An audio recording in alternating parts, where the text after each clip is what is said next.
اعوذ باللہ من الشیطان الرجیم بسم اللہ الرحمن الرحیم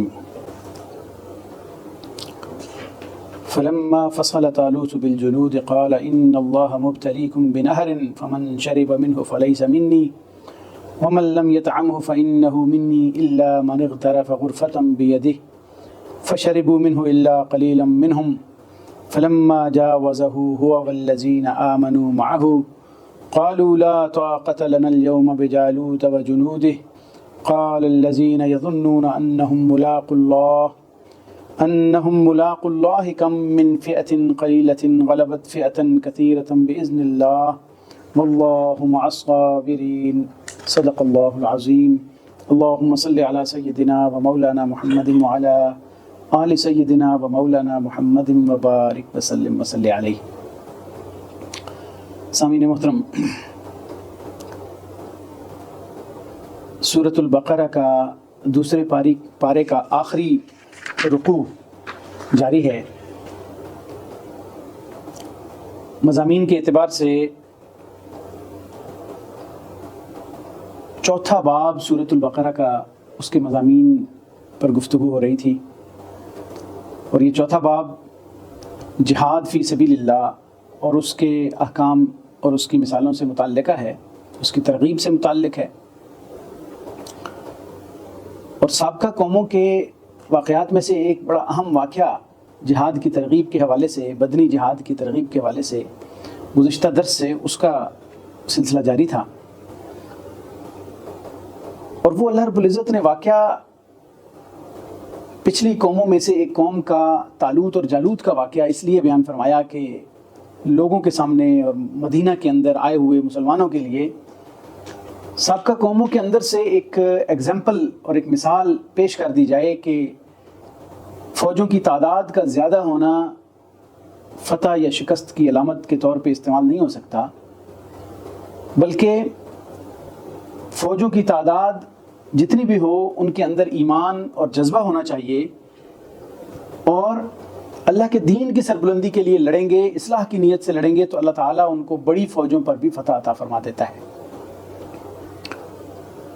مکہ سے جب ہجرت کر کے مسلمان مدینہ آئے تھے تو وہاں 2 ہجری میں غزوہ بدر ہوتا ہے، 3 ہجری میں غزوہ احد ہوتا ہے، 5 ہجری میں غزوہ خندق ہوتا ہے. تو یہ مدینہ کے اندر آ کے مسلمانوں کے لیے حوصلہ دینے والی آیات اور ایسی ایگزامپلز مسلمانوں کا حوصلہ بڑھانے کے لیے بہت ضروری تھی.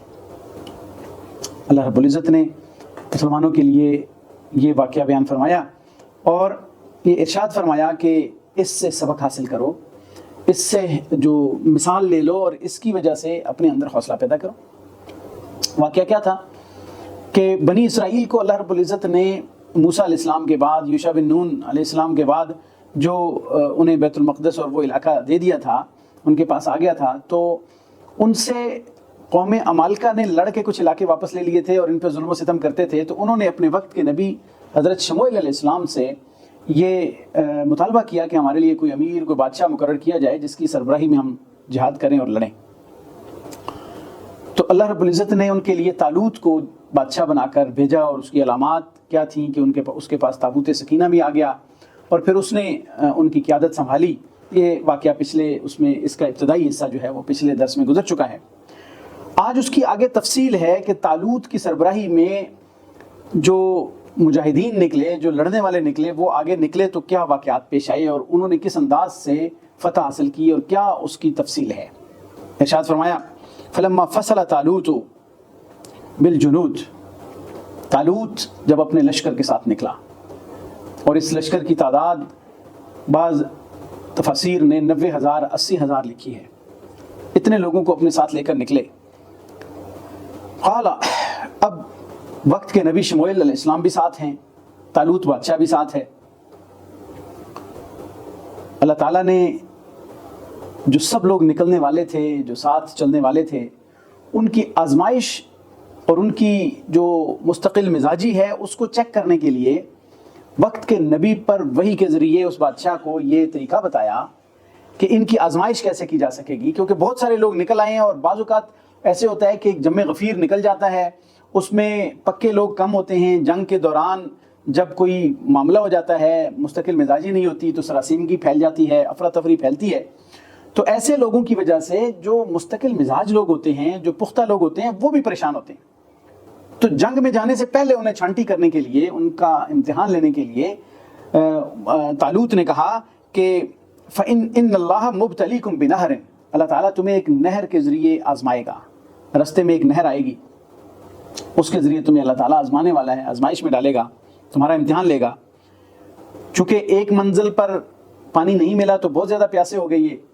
طالوت نے کہا کہ آگے ایک نہر آ رہی ہے تو وہاں سے ہم پانی پئیں گے، لیکن ساتھ یہ کہہ دیا کہ اس نہر پر اللہ تعالیٰ تمہیں آزمائے گا.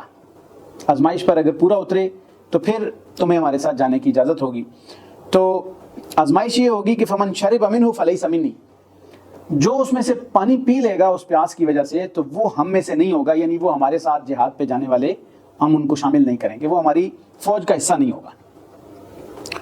ومن لم يطعمہ، اور جو اس میں سے نہیں پیے گا، اس کو استعمال نہیں کرے گا، فإنہ منی، وہ ہم میں سے ہوں گے اور وہ ہمارے ساتھ جائیں گے. ہاں الا من اغترف غرفۃ بیدہ، مگر اغترف غرفۃ، کسی نے ایک چلو بھر پانی لے لیا، ایک چلو بھر مقدار پانی لے لیا، بیدہ اپنے ہاتھ کے ساتھ، تو اس کی اجازت ہے. یعنی اتنی اجازت دے دی کہ کوئی چلو بھر پانی پی لے گا، اس سے زیادہ اگر کوئی پانی پیے گا تو وہ ہمارے ساتھ نہیں جا سکے گا. یہ آزمائش بنا دی، امتحان بنا دیا.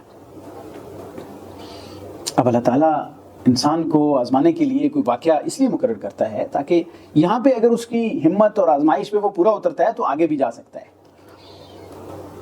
چنانچہ جب دریا آ گیا، نہر آ گئی، تو اس میں سے فشربوا منہ الا قلیلا، سب لوگوں نے پانی پیا مگر تھوڑے ایسے بچ گئے جنہوں نے پانی نہ پیا. وہ جو آزمائش پر پورا اترنے والے، وہ تھوڑے ہی ایسے لوگ رہ گئے، اور ان کی تعداد مفسرین نے لکھا ہے کہ 313 تھی. اور یہ عجیب اتفاق ہے کہ اس مثال کے اندر بھی 313 لوگ ہیں اور بدر کے اندر بھی 313 لوگ تھے. بدر بھی مدینہ کے اندر ہونے والا وہ غزوہ ہے جو ہجرت کے بعد 2 ہجری میں لڑا گیا. تو یہاں پہ بھی 313 کا ہنسا تمام مفسرین نے تقریباً لکھا ہے. باقی سب وہ پانی پی کے بوجھل ہو گئے اور آزمائش میں بھی وہ ناکام ہو گئے. تو الا قلیلا منہم سے مراد 313 افراد ہیں جنہوں نے وہ پانی نہ پیا اور نبی کی اس تعلیم پر وہ پورا اترے.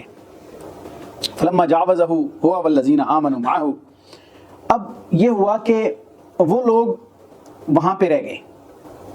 313 لوگوں نے ان کے ساتھ وہ دریا پار کیا، آگے گئے لڑنے کے لیے. فلما جاوزہ هو والذین آمنوا معہ، جب انہوں نے وہاں پہ اس کو پار کیا، انہوں نے، بادشاہ نے، طالوت نے اور ان لوگوں نے جو ایمان لائے تھے ان کے ساتھ اکٹھے انہوں نے جب دریا پار کیا، تو اب اس میں بھی 2 ٹولیاں تھیں. کچھ ایسے تھے جو اس آزمائش پہ تو پورا اترے، لیکن کچھ ہمت میں کمی تھی ان کے اندر بھی. انہوں نے جب فوج کو دیکھا تو انہوں نے کہا کہ یہ تو بہت بڑی فوج ہے، ہم کیسے لڑیں گے. ان میں بھی کچھ ایسے تھے جو ایمان والے تھے، جنہیں بڑی فوج کا کوئی روب ان کے اوپر طاری نہیں ہو سکتا تھا. وہ ایمان والے، انہوں نے جب یہ دیکھا کہ یہ جو کہہ رہے ہیں لا طاقت لنا اليوم بجالوت وجنودہ، کہ ہم آج جالوت اور اس کے لشکر سے لڑنے کی تو ہمارے اندر طاقت نہیں ہے. اور بعض مفسرین نے لکھا کہ یہ انہی لوگوں کا قول ہے جنہوں نے پانی زیادہ پی لیا تھا، تو انہوں نے کہا جی ہم تو اس فوج کے ساتھ اب لڑنے کے قابل نہیں ہیں. یہ دونوں اس میں معنی بیان کیے گئے ہیں کہ اس فوج نے کہا جو پانی زیادہ پی چکی تھی کہ ہم تو اب جو ہے وہ اس فوج سے لڑنے کے قابل نہیں رہے، ہم نہیں لڑ سکتے، ہمت ہی نہیں ہمارے اندر لڑنے کی. تو ایمان والوں نے قال الذین یظنون انہم ملاقو اللہ، وہ لوگ جنہیں یقین تھا کہ وہ اللہ تعالیٰ کے ساتھ ملاقات کریں گے. یہاں پہ ظن گمان کے معنی میں نہیں ہے بلکہ یقین کے معنی میں ہے. جن کا یہ یقین تھا کہ وہ اللہ تعالیٰ سے ملیں گے، اللہ تعالیٰ سے ملاقات ان کی لازم ہے، تو انہوں نے یہ کہا کم من فئۃ قلیلۃ غلبت فئۃ کثیرۃ باذن اللہ. انہوں نے ان لوگوں کو حوصلہ دیا کہ کم ہمت ہونے کی ضرورت نہیں ہے، کہ ایسی کتنی مثالیں موجود ہیں.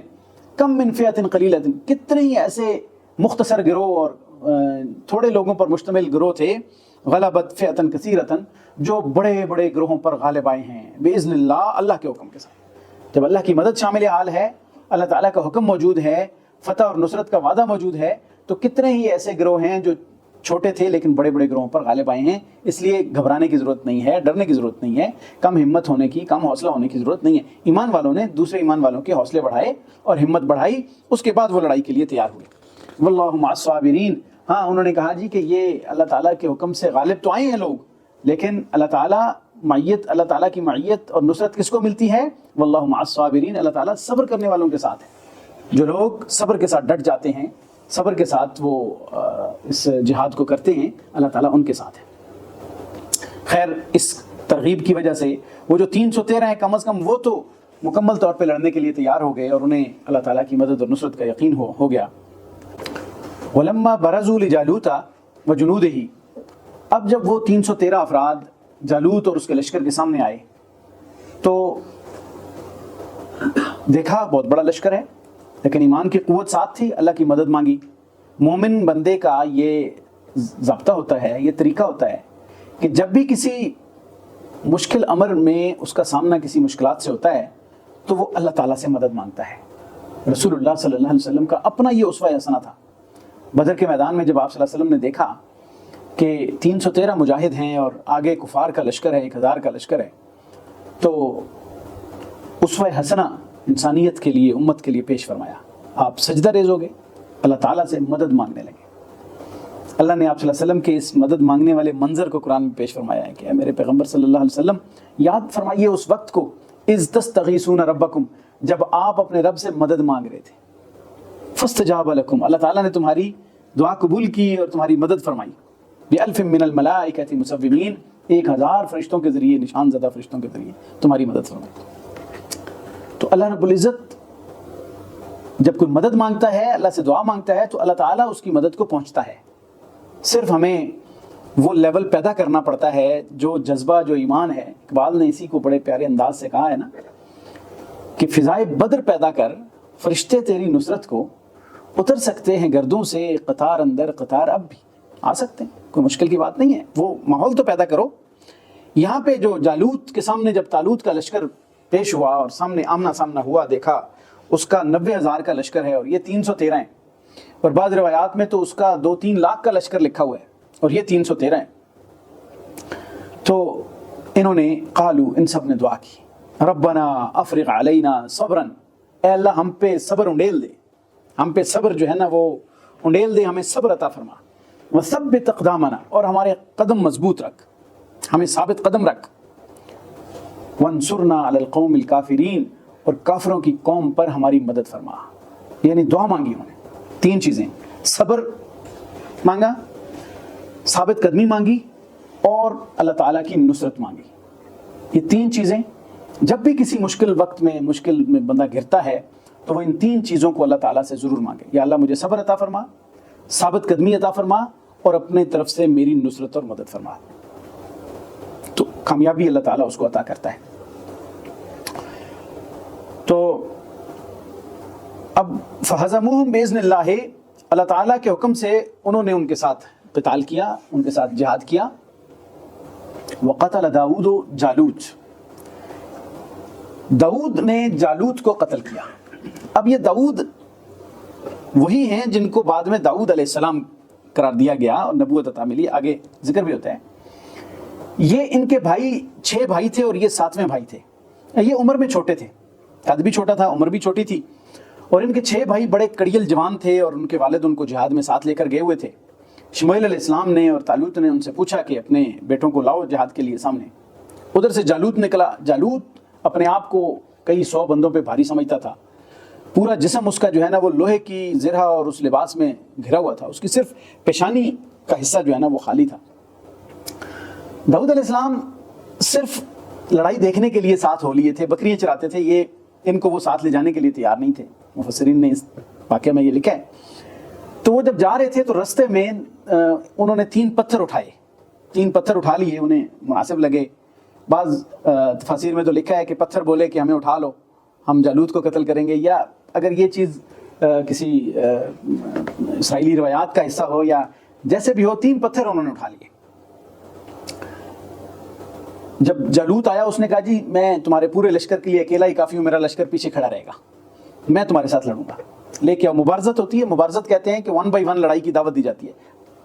یہ پرانی جنگوں سے یہ ایک ضابطہ چلا آتا ہے کہ باقاعدہ جنگ ہونے سے پہلے جو ہے نا مبارزت طلب کی جاتی ہے، وہ دونوں طرف سے بہادر بلائے جاتے ہیں، ایک ایک کر کے لڑائی ہوتی ہے، تو اس میں ابتدائی سٹیج وہ ہوتی ہے، اس کے بعد عام لڑائی شروع ہو جاتی ہے۔ اس نے مبارزت طلب کی، طالوت نے جو ہے وہ پوچھا ان سے داؤد علیہ السلام کے والد سے، تو انہوں نے باقی بچے پیش کیے اور ان کو سامنے نہیں لائے. تو یہ جب آئے تو ان سے پوچھا کہ تم جالوت کو قتل کرو گے؟ تو انہوں نے کہا میں جالوت کو قتل کروں گا. یہ مقابلے میں گئے، انہوں نے کسی غلیل سی میں کچھ ڈال کے نا وہ تینوں پتھر اس انداز سے مارے کہ اس جالوت کی پیشانی میں لگے اور پیچھے سے نکل گئے. جالوت مر گیا. وہ حیران ہو گئے کہ یہ کیسے لوگ ہیں جو ہمارے اتنے بڑے بادشاہ کو مار دیا اور اتنے بڑے جو ہے نا وہ جرنیل کو مار دیا. وہ باقی جتنی فوج تھی وہ بددل ہو کر بزدل ہو کر منہ پھیر کے بھاگ کھڑی ہوئی. فہزموہم باذن اللہ وقتل داؤد جالوت. داؤد علیہ السلام نے جالوت کو قتل کیا. اب اس کے بعد جو ہے وہ فیصلہ اللہ کا ہو گیا، کم من فئۃ قلیلۃ غلبت فئۃ کثیرۃ باذن اللہ، کہ کتنے ہی چھوٹے گروہ ہیں جن کو اللہ تعالیٰ نے غالب کیا بڑے گروہوں پر. اللہ کے حکم سے وہ غالب آئے ہیں، وہ کثرت ان کی کسی کام نہیں آئی. یہاں پہ بھی اللہ تعالیٰ نے یہ مثال دکھا دی کہ وہ 313 لوگ تھے اور وہ اتنی کثیر فوج پر غالب آئے باذن اللہ، اللہ کے حکم کے ساتھ. ساتھ یہ بات سمجھا دی کہ مدد اور نصرت صرف اللہ تعالیٰ کی ذات کی ہے. جو غائبانہ مدد کرنے پہ قادر ہے وہ صرف اللہ کی ذات ہے.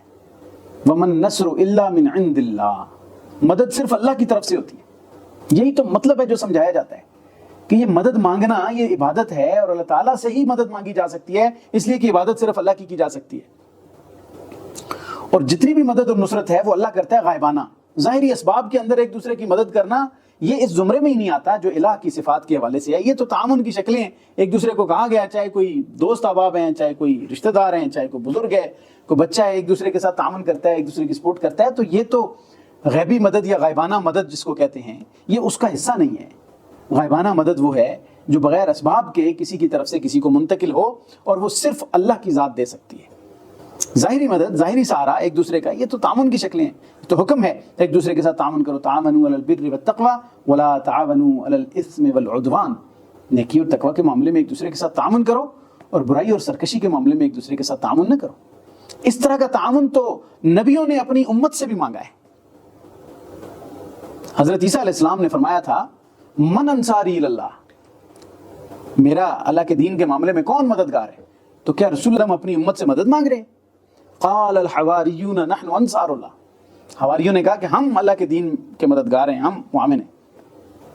اسی طرح ذوالقرنین جس کا بڑا قصہ مشہور ہے کہ پوری دنیا میں اس کی بادشاہت تھی، جب وہ یاجوج ماجوج سے بچنے کے لیے اس قوم کو دیوار تعمیر کر کے دے رہے تھے، تو انہوں نے اتنا بڑا بادشاہ ہے، نبی بھی بعض روایت میں آتا ہے کہ وہ ہیں، تو انہوں نے جو ہے وہ مدد مانگی تھی اس قوم سے. تو انہوں نے کہا تھا فَأَعِینُونِی بِقُوَّةٍ، تم یہ قوت، افرادی قوت ہے، آسمان کی قوت ہے، اس سے میری مدد کرو، میں تمہیں دیوار بنا کے دے دیتا ہوں. تو مدد، اتنا بڑا بادشاہ اس نے بھی تعاون مانگا تھا. تو یہ اسباب کی مدد ہوتی ہے. یہ تو آپ صلی اللہ علیہ وسلم جب جنگ پہ جانے لگتے تھے تو صحابہ کرام کو کہا کرتے تھے کہ تعاون جمع کراؤ، اللہ کے دین کے لیے لے کے آؤ.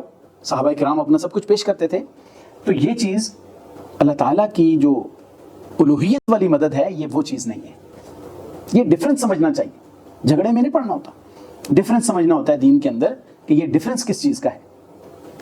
تو یہاں پہ بھی اللہ تعالیٰ نے وَانصُرْنَا عَلَى الْقَوْمِ الْكَافِرِينَ کی جو ان کی دعا تھی نا، اللہ ہمیں کافروں کی قوم کے مقابلے میں ہماری مدد فرما، تو انہوں نے مدد مانگی، اللہ تعالیٰ نے مدد دے دی اور اللہ تعالیٰ نے انہیں فتح عطا فرما دی.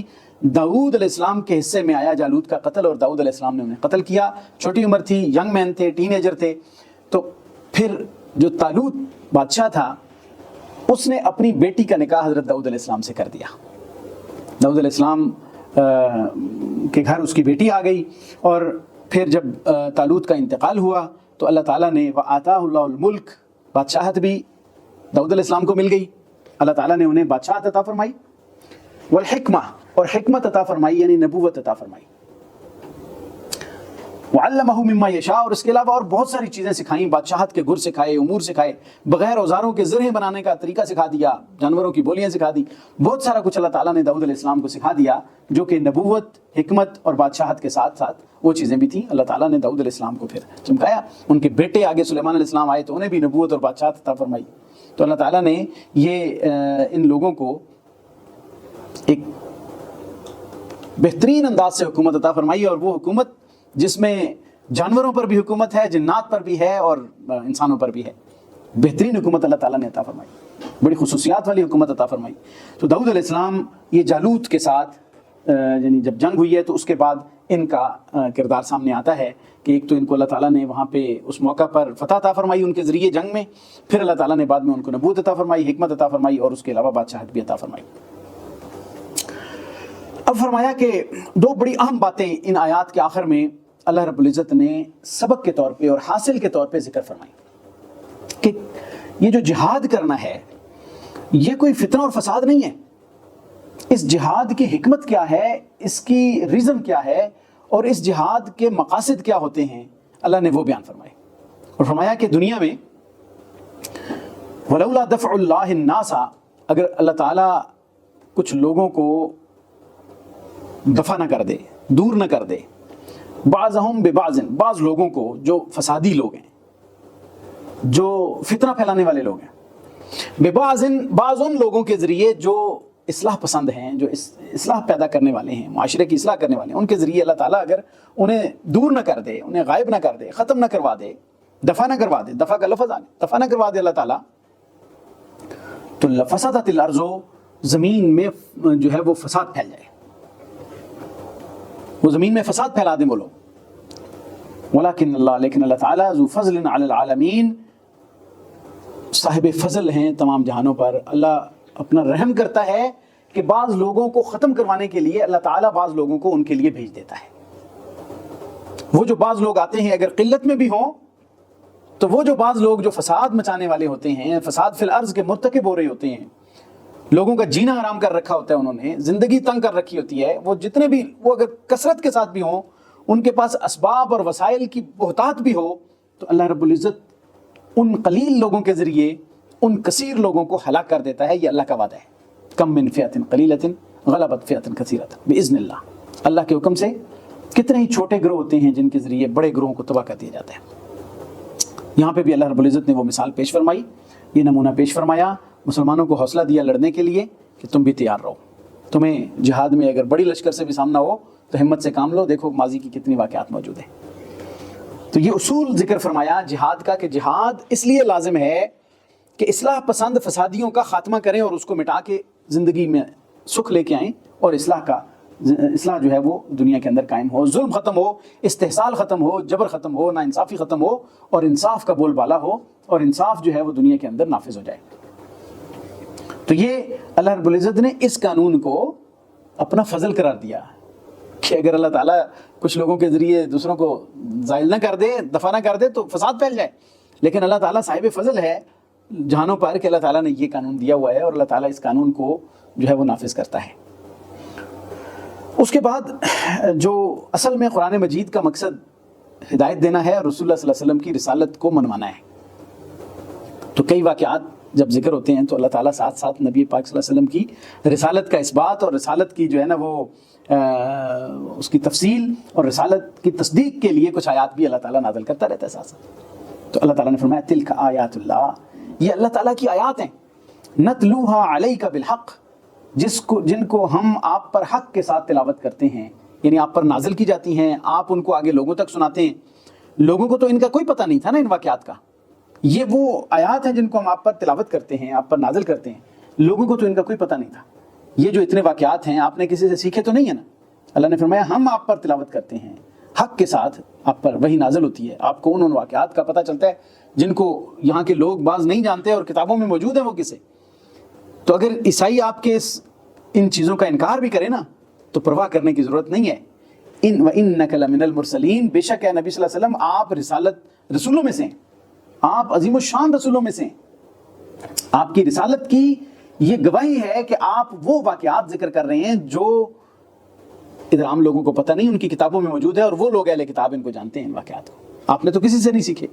تو اللہ نے آپ پر وحی کے ذریعے یہ واقعات، یہ نبی پاک صلی اللہ علیہ وسلم کی صداقت کی دلیل ہے کہ داؤد علیہ السلام، سلیمان علیہ السلام کے اندر خرابیاں آ گئی تھیں، بنی اسرائیل نے ان واقعات کے اندر جو ملاوٹیں کر لی تھیں وہ بھی چھانٹی کر دی گئیں، اور خالص واقعات بیان کیے جن کا وہ حصہ جو قرآن مجید نے بیان کیا جس میں شرک یا نبیوں پر کوئی اس طرح کے غلط جملے بولنے اور غلط قسم کی جو ہے وہ اسرائیلی روایات جو جن چیزوں سے بھری پڑی ہیں، ان تمام خرابیوں سے پاک اللہ رب العزت نے آیات قرآنیہ کے اندر پہلی قوموں کے واقعات تفصیل سے بیان فرما دیے۔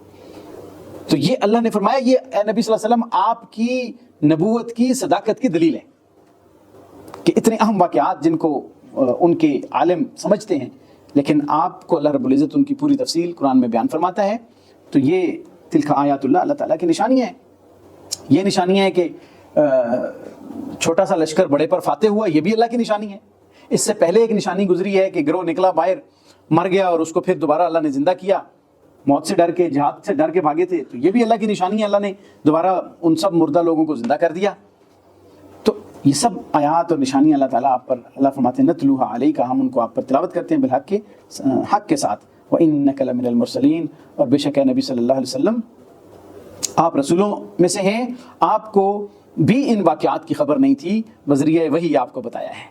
بذریعہ وحی اللہ رب العزت فرماتے ہیں ہم نے آپ پر تلاوت کی ہیں یہ آیات، اور آپ صلی اللہ علیہ وسلم کی یہ صداقت اور آپ کی وسعت علم کی دلیل ہے کہ اللہ تعالیٰ وحی کے ذریعے آپ کو ان چیزوں کا علم دیتا ہے جو عام بندوں کے پاس نہیں ہوتے.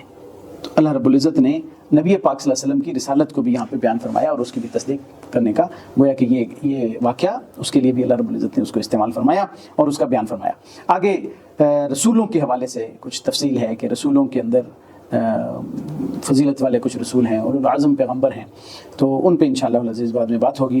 اللہ تعالیٰ سے دعا ہے کہ اللہ تعالیٰ جہاد کی سمجھ نصیب فرمائے، جہاد میں ہم سب کو اپنی جانیں پیش کرنے کی توفیق عطا فرمائے. زندگی کے شعبہ میں، ہر شعبہ میں دین کی سربلندی کے لیے جد و جہد اور جہاد کرنے کی توفیق عطا فرمائے. وآخر دعوانا الحمدللہ رب العالمین.